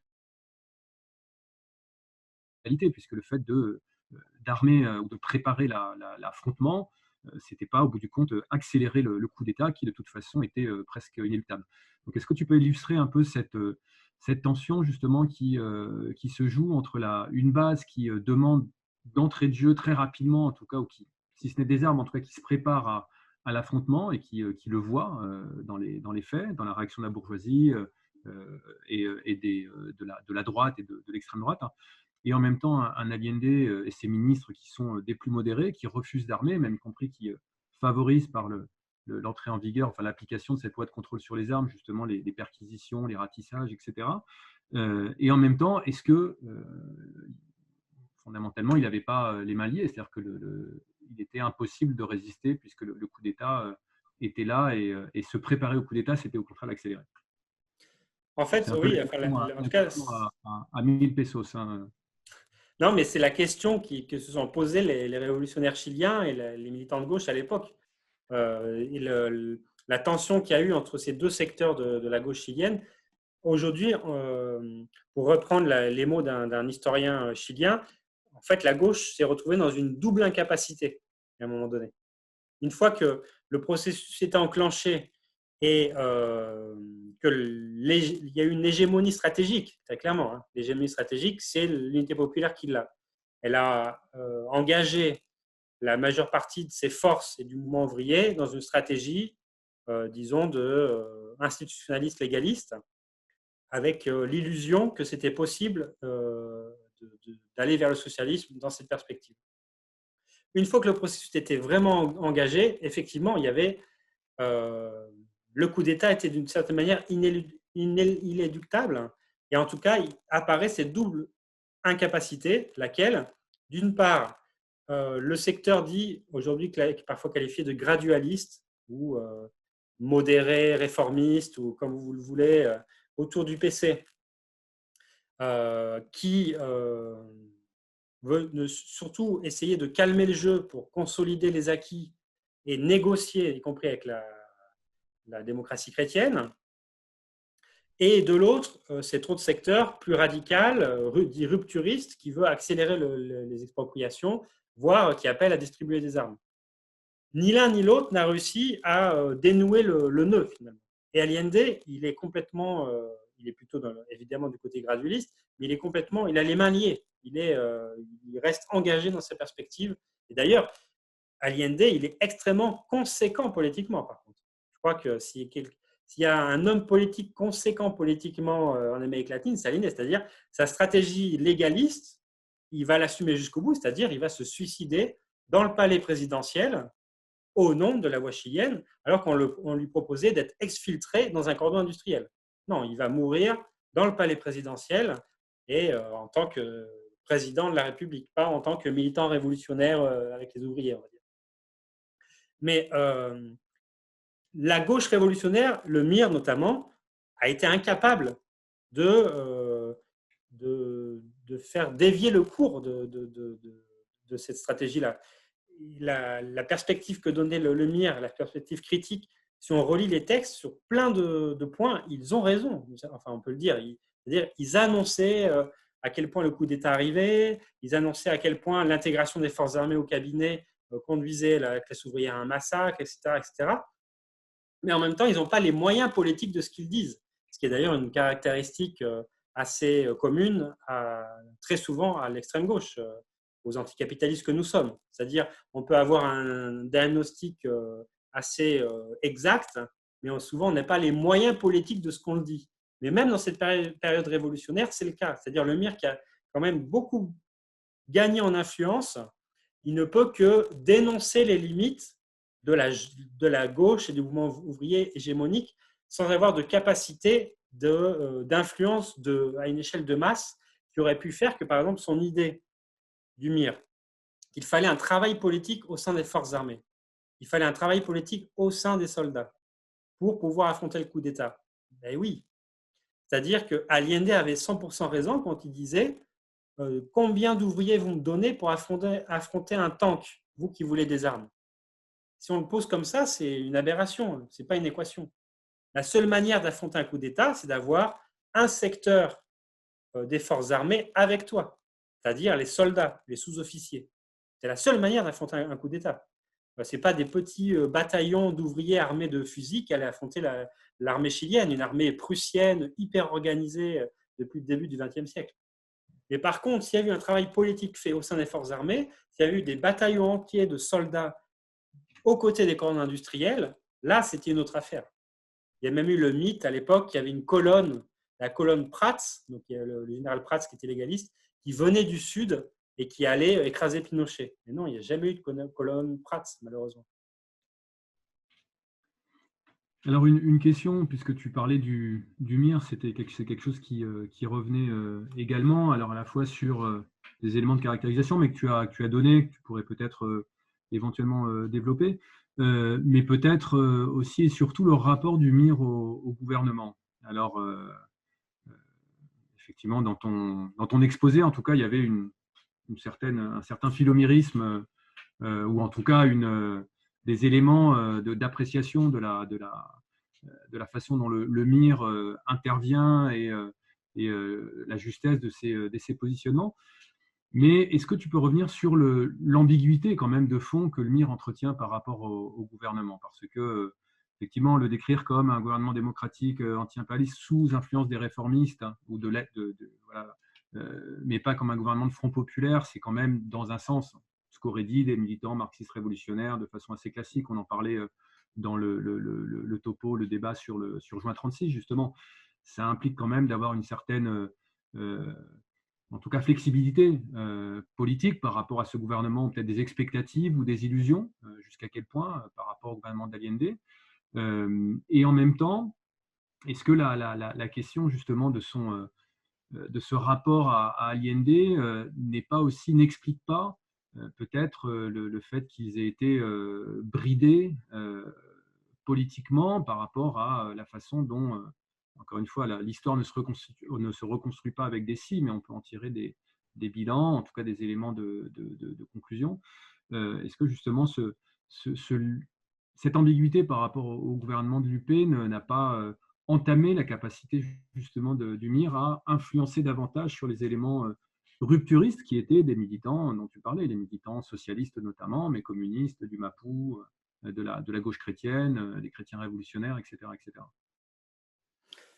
Oui, alors moi, je pense que la stratégie du MIR, effectivement, bah, elle a échoué. Oui, elle a échoué au sens où ils n'ont pas pu empêcher le coup d'État. Alors déjà, tous ces militants, tout d'abord, bien entendu, qu'on leur doit plus que le respect à tous ces militants qui ont été écrasés, qui ont combattu, hein, et qui ont été écrasés, et pas que les miristes, hein, tous ceux qui ont lutté à l'époque dans la gauche, dans le mouvement ouvrier, et parfois même au-delà de la gauche, ils ont souffert dans leur chair leur engagement politique et vraiment, c'est pas pour faire de l'héroïsme, enfin leur engagement à des niveaux impressionnants, hein, l'engagement physique y compris. Mais après, le MIR, en fait, le problème, c'est que la matrice stratégique initiale du MIR, qui est d'une perspective de guerre populaire prolongée, politico-militaire, castro-guévariste, on va dire, elle est complètement inadaptée à la période de l'unité populaire, moi, je pense. C'est-à-dire, ils étaient organisés en groupes politico-militaires très semi-clandestins, très étanches les uns des autres, dans un moment d'ascension massive du mouvement syndical, ouvrier, des luttes de classe. Et déjà, là, la forme même du parti posait problème. Et ils l'ont assez rapidement, ils l'ont senti, ils l'ont compris. Moi, j'ai des témoignages, par exemple, au sein du cordon Cerrillos, où des militants miristes, ils vont créer leur propre organisation sans en parler à la direction du MIR, pour avoir une sorte d'organisation intermédiaire qui permette d'être un peu comme dans un poisson dans l'eau, dans un moment beaucoup plus horizontal. Parce qu'un groupe politico-militaire, pour intervenir, c'était tout à fait problématique. Il fallait qu'ils interviennent syndicalement, dans les assemblées, etc., et qu'ils puissent recruter. Donc, c'était un vrai problème. Le MIR, il va devenir assez flexible sur la pression des événements, puisqu'il faut rappeler qu'au départ, ils disent Allende n'arrivera jamais au pouvoir, il y aura un coup d'État, préparons-nous à l'affrontement. Et ils n'appellent même pas à voter Allende d'ailleurs, hein, ou à voter de manière critique. Ils disent non, les élections font partie du jeu de la bourgeoisie, il faut s'affronter, il faut nous se préparer à un affrontement politico-militaire. Ils doivent réviser leur jugement, évidemment, autrement ils seraient morts politiquement. Ils commencent à comprendre qu'il faut s'insérer beaucoup plus dans le mouvement de masse, mais ils ont beaucoup de mal à le faire parce qu'ils en sont exclus d'une manière assez générale, même si dans les secteurs, disons, qu'on pourrait qualifier du sous-prolétariat, dans les secteurs les plus précaires, les moins stables de la classe ouvrière, c'est là où ils arrivent à mordre et à s'insérer. Par exemple, il y a des élections à la Coute en 72, le MIR pèse moins de 4%. Donc, ça montre vraiment leur difficulté à s'insérer. Par contre, leurs idées, oui, l'activisme de leurs militants est reconnu, la capacité d'organisation est reconnue. Donc, c'est comme ça qu'ils arrivent à de plus en plus gagner du terrain politique et idéologique. Après, leur position par rapport à l'Allende, oui, elle est ambiguë, puisque sur la fin, par exemple, pour les élections parlementaires de mars 73, ils choisissent, y compris à Santiago, de soutenir le secrétaire général du Parti socialiste, de ne pas présenter de candidat. Donc, il y a une sorte de flexibilité tactique, mais avec des erreurs d'analyse, par exemple, assez importantes sur la question des cordons industriels. Ils n'ont pas, pour eux, le modèle à suivre, c'est les commandos communaux. Donc, les commandos communaux qui regrouperaient la classe ouvrière, les pobladores, donc c'est les pauvres de la ville, et les étudiants et les paysans. Et donc, ils sont tellement omnibulés sur cette notion un peu qui est appliquée par en haut, on peut dire, hein, par le parti, sur la réalité, qu'ils n'attribuent pas une priorité au cordon industriel. Ce qui est, à mon avis, une erreur fondamentale du MIR à l'époque, de ne pas comprendre que la pointe avancée du mouvement révolutionnaire au Chili, ça a été les cordons industriels, ça ne fait aucun doute. Parce que c'est eux qui faisaient trembler l'ensemble de l'édifice social et politique. Et pour le MIR, non, c'est qu'un des éléments qui devrait s'intégrer dans quelque chose de plus large, mais qui n'existe pas, en fait, les commandos communaux. Alors, au lieu de mettre la priorité et l'accent sur les commandos industriels, comme le PS, il faut le dire, le PS chilien a su le faire, et au sein du PS, il y avait quelques éléments, d'ailleurs, trotskistes qui l'avaient compris. Ils n'ont pas mis la priorité. Même à un moment donné, ils disent que les cordons industriels doivent devenir une sorte d'assemblée territoriale de la CUT. Alors que non, on était bien au-delà de ça à l'époque. Et ça montre aussi les limites de leur insertion dans le mouvement ouvrier. Alors, on vient de dépasser Oui.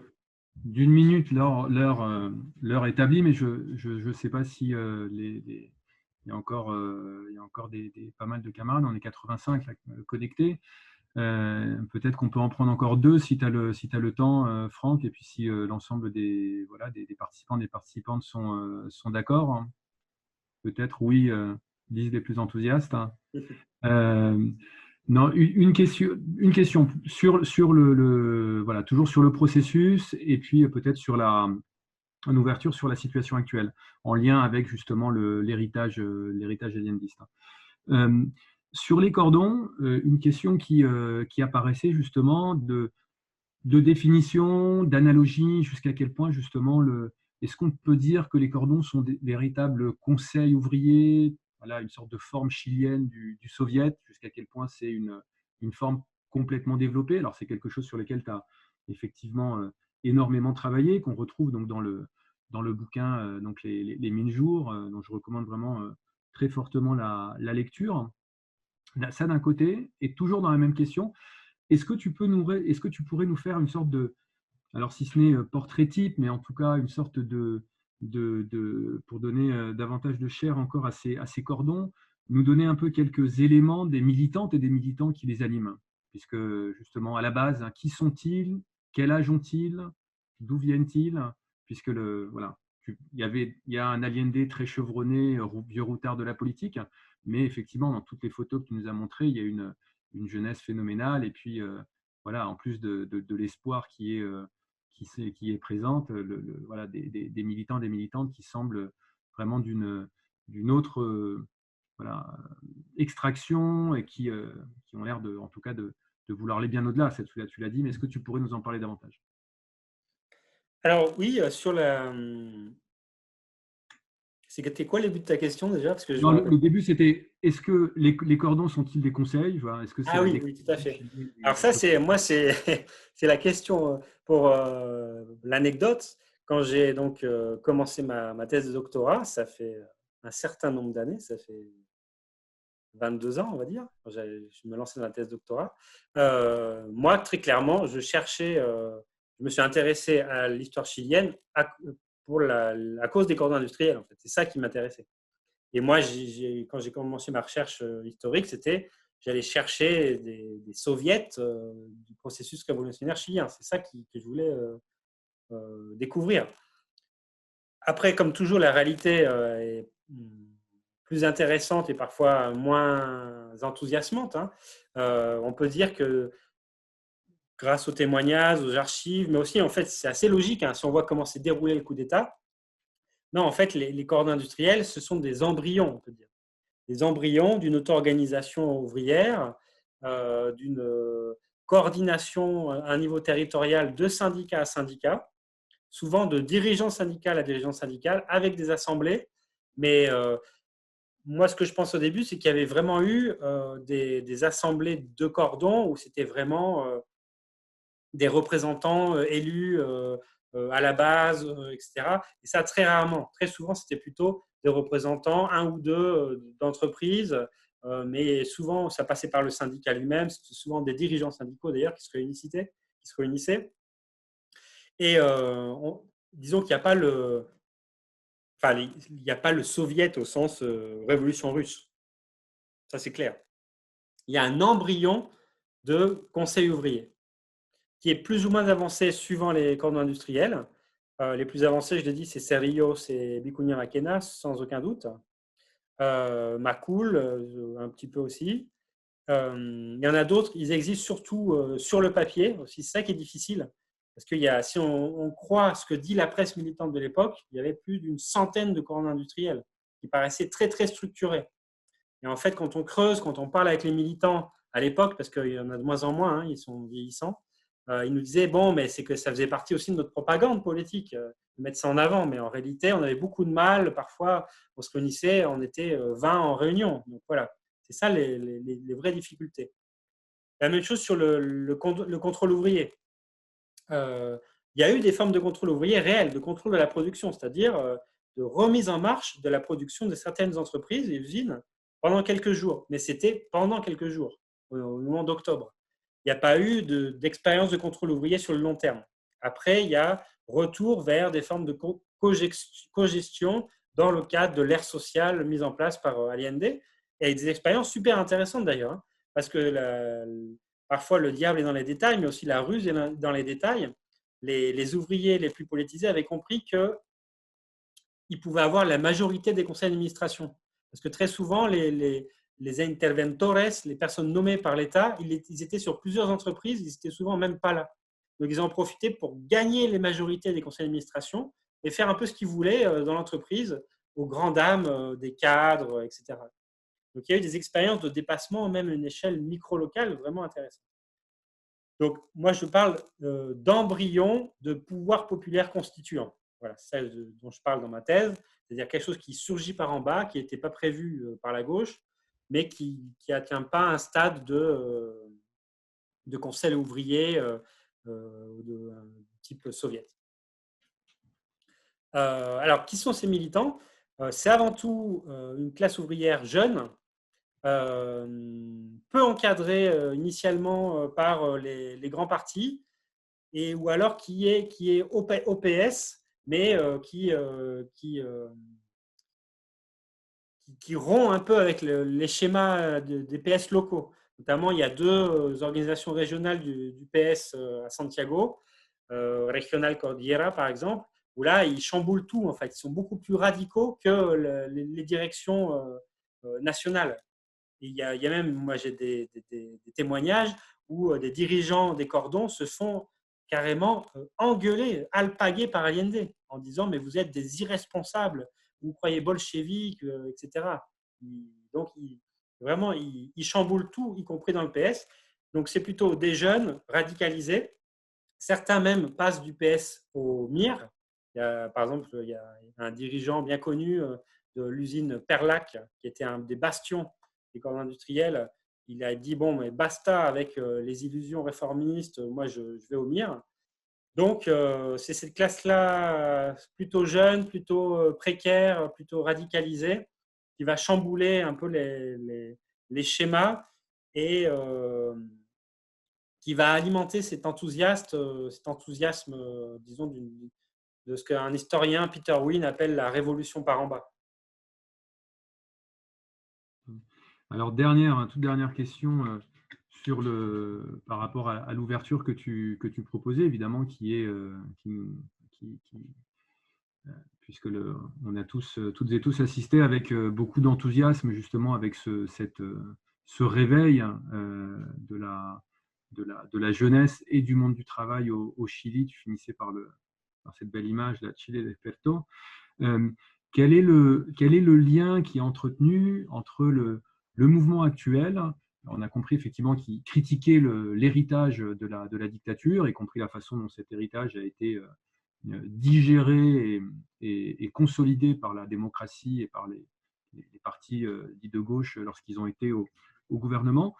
Et quels sont les liens justement aujourd'hui de cette jeunesse avec les années 70, avec l'allendisme d'un côté, en tant que donc, figure de l'unité populaire, etc., ou au contraire, ou en complément, ou parallèlement, les références justement au corridor industriel, puisqu'on a vu ponctuellement, mais dans le nord du pays, à Antofagasta notamment, le fameux comité d'urgence qui a été mis en place, avec justement qui essaie de coordonner des secteurs syndicaux, politiques et jeunes, justement, pour tenir la résistance, l'organiser, contrer la répression et proposer aussi un autre modèle radicalement distinct à celui qui est aujourd'hui en place au Chili et celui qui est proposé par les partis de gauche.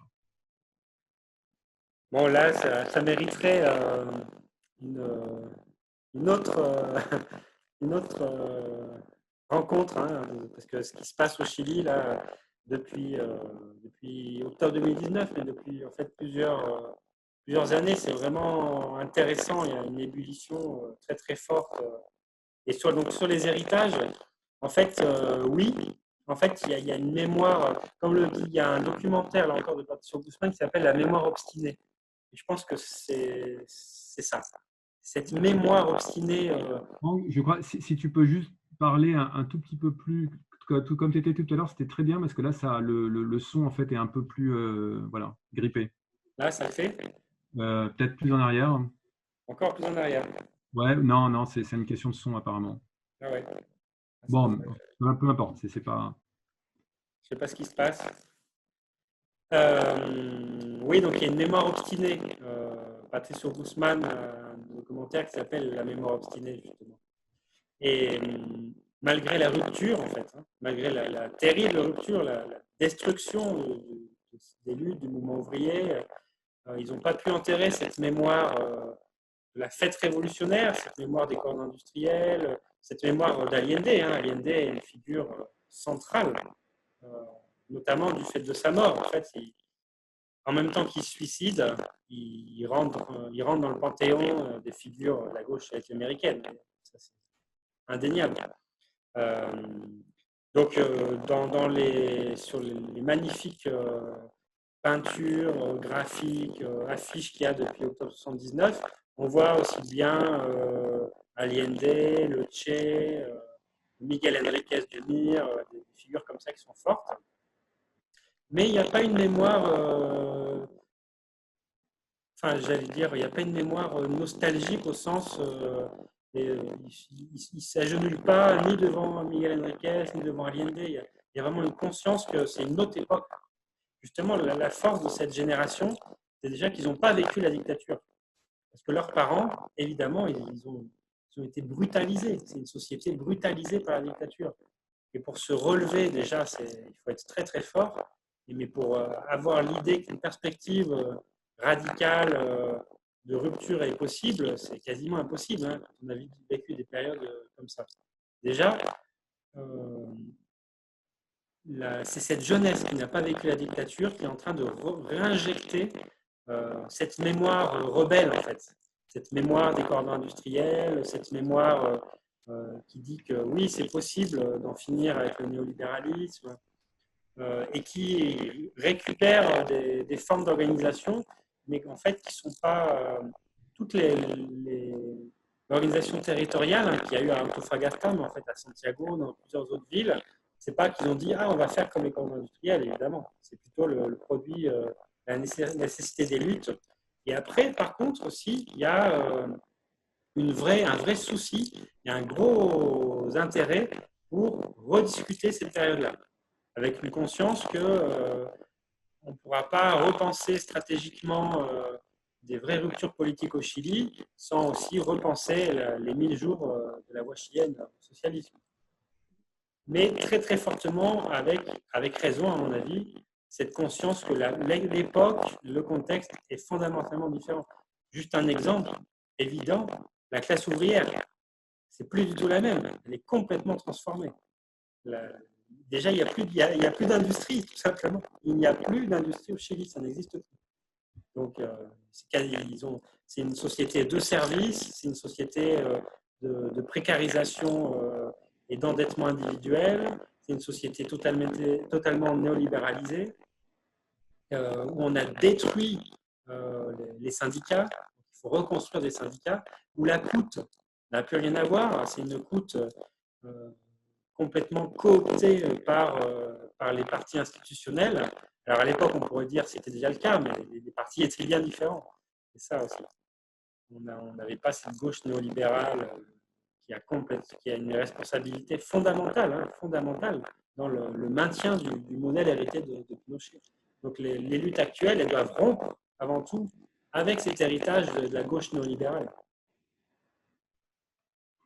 Écoute, merci beaucoup pour ce très riche exposé, pour l'échange qu'on a pu avoir, pour les éclairages que tu nous as donnés donc sur ce processus absolument passionnant. Donc, je redis à l'ensemble des personnes, des camarades, des copains, des copines qui étaient ici avec nous, donc à la fois les ouvrages donc, qui sont sur notre site, dont tu as parlé, donc Les 1000 jours qui ébranlèrent le monde aux presses universitaires de Rennes, Venceremos, donc le livre Analyse et documents du pouvoir populaire au Chili, publié chez Sileps. Pour celles et ceux qui peuvent lire l'espagnol, le récit absolument passionnant à partir des témoignages justement des acteurs et des actrices du processus de cette construction du pouvoir populaire et des formes alternatives d'organisation par en bas que tu décris donc, dans le livre publié chez L'Homme donc à Santiago. Et puis enfin, puisqu'on finissait sur un panorama actuel, en tout cas.